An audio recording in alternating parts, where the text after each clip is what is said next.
तो आपको बता दें कि कई जिलों में धारा 144 लागू है। इस बीच गुरुग्राम का जिक्र जरूरी हो जाता है, जहां पर आरएएफ ने फ्लैग मार्च किया है। बादशाहपुर में आरएएफ का फ्लैग मार्च देखने को मिला। देर शाम गुरुग्राम में हुई थी आगजनी।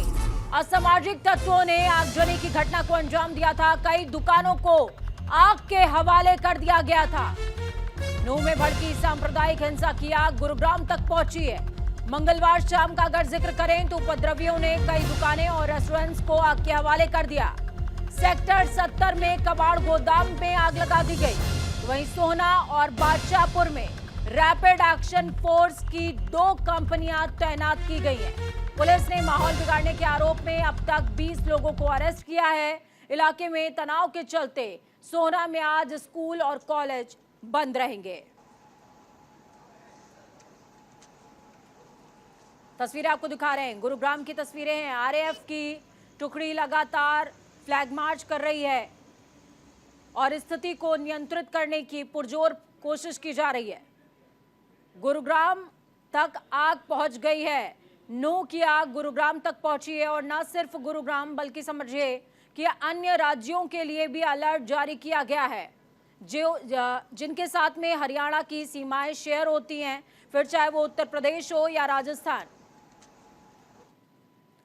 नूह हिंसा के खिलाफ बजरंग दल विरोध प्रदर्शन कर रहा है। आज देश भर में विरोध प्रदर्शन करेगा बजरंग दल। सरकार ने सभी लोगों से शांति की अपील की है। नूह हिंसा के खिलाफ बजरंग दल विरोध प्रदर्शन करने का ऐलान कर चुका है। आज देश भर में विरोध प्रदर्शन करेगा बजरंग दल, जबकि सरकार ने सभी लोगों से कहा है कि शांति व्यवस्था बनाए रखिए।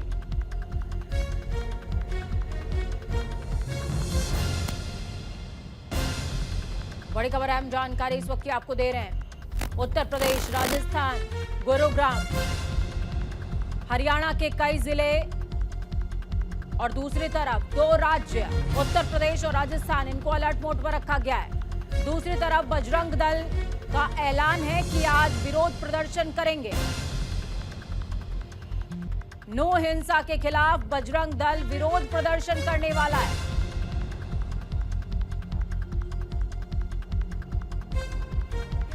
आज देश भर में प्रदर्शन होगा और इस बीच सरकार ने सभी लोगों से शांति की व्यवस्था बनाए रखने की अपील की है।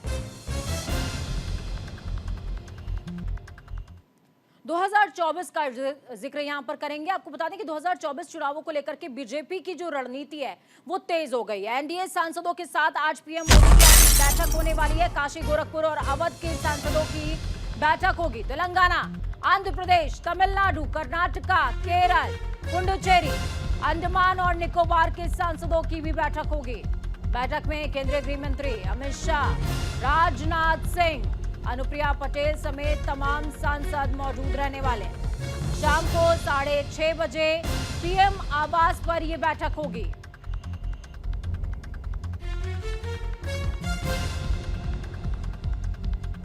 आपको बता दें, इससे पहले जिस तरह का मेमोरेंडम जारी हुआ था वो ये कह रहा था कि 430 ऐसे विधायक हैं जिनके माफ कीजिएगा सांसद हैं जिनके साथ प्रधानमंत्री की मुलाकात होने वाली है, जिनमें अलग अलग घटक दल यानी कि एनडीए के जो तमाम दल हैं उनके साथ में प्रधानमंत्री मिल रहे हैं। मुलाकात होगी, बात होगी कि 2024 में किस रणनीति पर आगे बढ़ना है।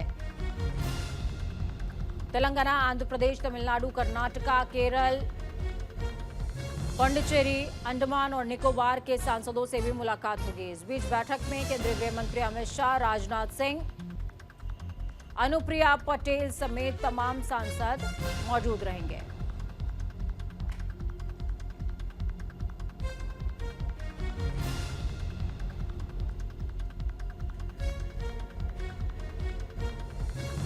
तो बड़ी खबर, अहम जानकारी इस वक्त की आपको बता रहे हैं। काशी, गोरखपुर और अवध के सांसदों पर विशेष फोकस रहने वाला है, क्योंकि उत्तर प्रदेश के तमाम अंचल हैं ये, और जब हम सियासत की बात कर रहे हैं और लोकसभा चुनावों का जिक्र हो रहा है तो ऐसे में उत्तर प्रदेश की भूमिका अपने आप बहुत बढ़ जाती है।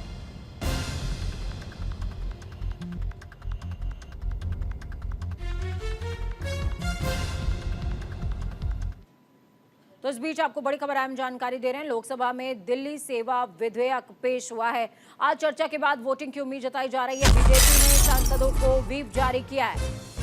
सुबह 11 बजे शुरू होगी सदन की कार्यवाही। आपको बता दें कि लोकसभा में दिल्ली सर्विस ऑर्डिनेंस पेश किया गया है। गृह मंत्री अमित शाह ने इंट्रोड्यूस किया है बिल को और इसके बाद आज चर्चा के बाद वोटिंग की भी संभावना। इस बीच बीजेपी ने अपने तमाम सांसदों को व्हिप जारी किया है। व्हिप क्या होता है वो समझ लीजिए। एक पर्टिकुलर विषय के लिए, पर्टिकुलर समय के लिए सांसदों को व्हिप जारी होने के बाद पार्टी की तरफ से वहां पर मौजूद रहना ही होगा।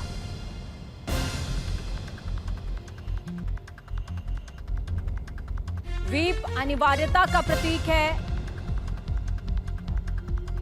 उपस्थिति का प्रतीक है। अनिवार्य उपस्थिति के लिए व्हिप जारी किया जाता है।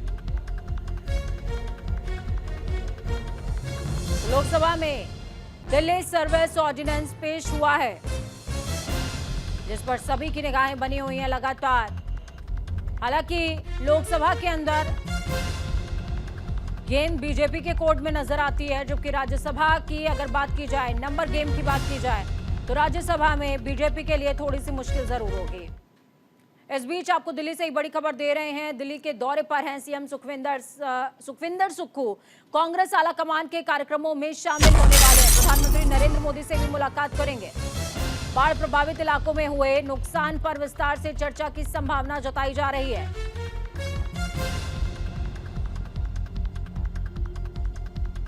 आपको बता दें कि हिमाचल प्रदेश के मुख्यमंत्री हैं सुखविंदर सुक्खू और इस बीच हिमाचल का जब जिक्र हो रहा है तो समझिए कि पिछले दिनों बाढ़ और बारिश ने हिमाचल के अंदर कितना नुकसान किया है।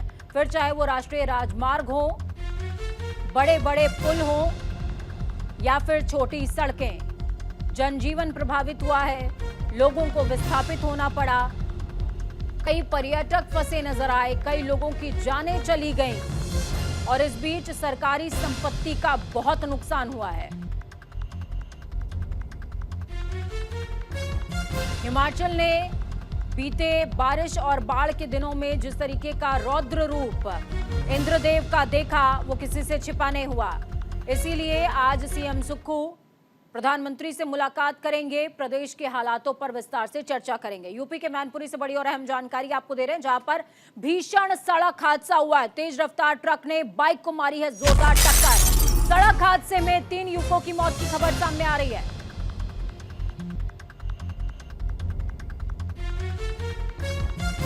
ट्रक ने बाइक को टक्कर मारी और ट्रक पलट गई। तस्वीरें भी आपको दिखा रहे हैं।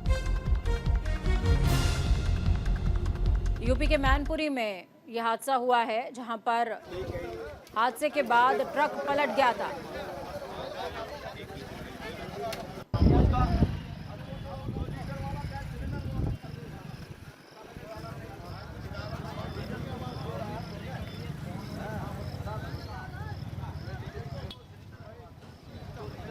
इस घटना की वजह तेज रफ्तार बताया जा रहा है फिलहाल।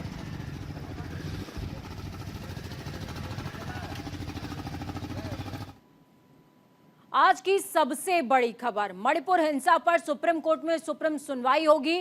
मणिपुर में कानून व्यवस्था बची ही नहीं है, ये कहा है सीजेआई ने। बड़ी खबर, डीजीपी को कोर्ट में पेश होने के आदेश दिए गए हैं। अब तक कितने केस दर्ज किए गए? मणिपुर में महिलाओं को निर्वस्त्र घुमाए जाने के केस में सुप्रीम कोर्ट ने पुलिस की जांच को सुस्त बताया है। कोर्ट ने कहा राज्य में कानून व्यवस्था बिल्कुल ध्वस्त हो चुकी है, धराशायी हो चुकी है। लाइव लॉ के मुताबिक कोर्ट ने हैरानी जताई कि राज्य की जातीय हिंसा में लगभग 3 महीने तक एफआईआर ही नहीं दर्ज की गई। बाद में जब 6000 से ज्यादा एफआईआर हुई तो उसमें 7 गिरफ्तारियां की गई हैं। इस पर केंद्र ने बताया कि 7 तो केवल वायरल वीडियो मामले में की गई हैं गिरफ्तारियां। अभी तक कुल 250 लोगों को अरेस्ट किया गया है। सुप्रीम कोर्ट ने मणिपुर डीजीपी को कोर्ट में हाजिर होने के लिए कहा है। इन सभी सवालों का जवाब देने के निर्देश दिए गए हैं। एफआईआर में देरी पर केंद्र ने कोर्ट से कहा कि मणिपुर में हालात बेहद खराब हैं। सीजेआई डीवाई चंद्रचूड़, जस्टिस जेबी पाद्रीवाला और जस्टिस मनोज मिश्रा की बेंच मामले की सुनवाई कर रही है।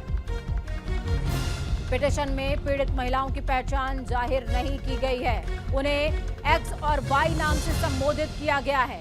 अब मामले की अगली सुनवाई 7 अगस्त को दोपहर 2 बजे होगी।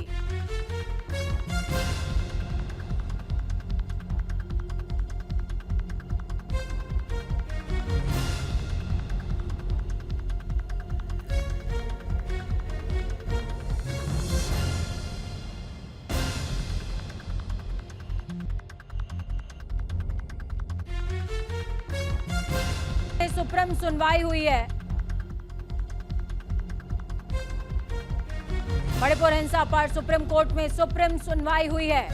मणिपुर में कानून व्यवस्था बची ही नहीं, ये कहा है सीजेआई डीवाई चंद्रचूड़ ने। इस बीच आपको गुजरात से बड़ी खबर, अहम जानकारी दे रहे हैं। वलसाड़ में भिलाड़ हाईवे पर कांग्रेसियों का अनोखा प्रदर्शन देखने को मिला। बताया जा रहा है कि हाईवे पर भारी तादाद में रोड की स्थिति बिगड़ी होने की वजह से एक ट्रक गड्ढे में गिरने से पलट गए, जिससे उमरगांव तालुका कांग्रेस के लोग सड़क पर आ गए। तो वहीं इसी मामले में कांग्रेस सरकार ने बीजेपी सरकार पर तंज कसते हुए कहा कि भ्रष्टाचार के लिए आम जनता परेशान हो रही है। साथ ही रास्तों में गड्ढों में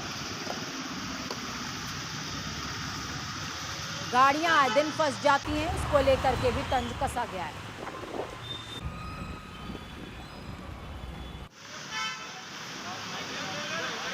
देखिए किस तरीके से कांग्रेसियों ने ग्राउंड पर उतरकर प्रदर्शन किया और सड़क पर जो गड्ढे थे उन गड्ढों में पेड़ रोपा है, पेड़ की पूजा करी और नारियल फोड़ा।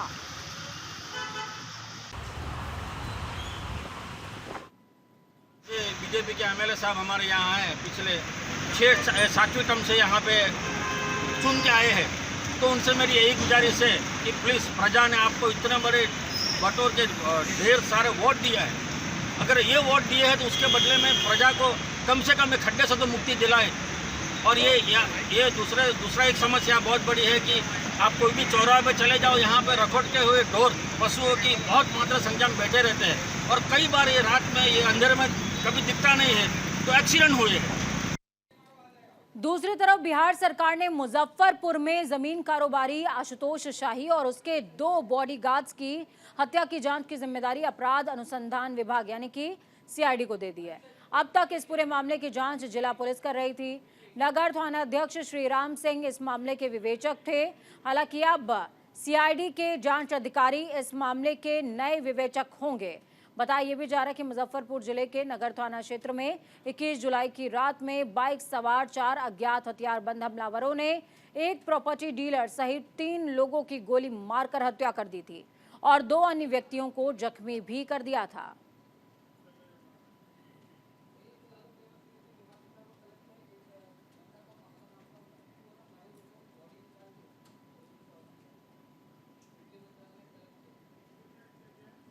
बिहार के समस्तीपुर जिले के घटहो ओपी थाना क्षेत्र के अंतर्गत कांचा गांव स्थित भारत गैस एजेंसी के पास अज्ञात बाइक सवार हथियारबंद अपराधियों ने एसबीआई के सीएसपी संचालक से 3 लाख रुपए लूटकर वो रफूचक्कर हो गए।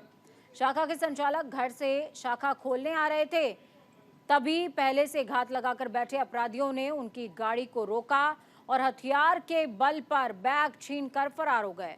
घटना के बाद संचालक ने स्थानीय थाना पुलिस को सूचित किया है। फिलहाल पुलिस मामले में जांच कर रही है। बहादुर परमौली में सीएसपी संचालक हैं और सीएसपी जाने के क्रम में ही इनके साथ लगभग 3 लाख रुपए की जो है लूट हुई है 3 अपराधियों के द्वारा। हम लोग देख रहे हैं और जल्दी ही कांड को उद्भेदन कर दिया जाएगा।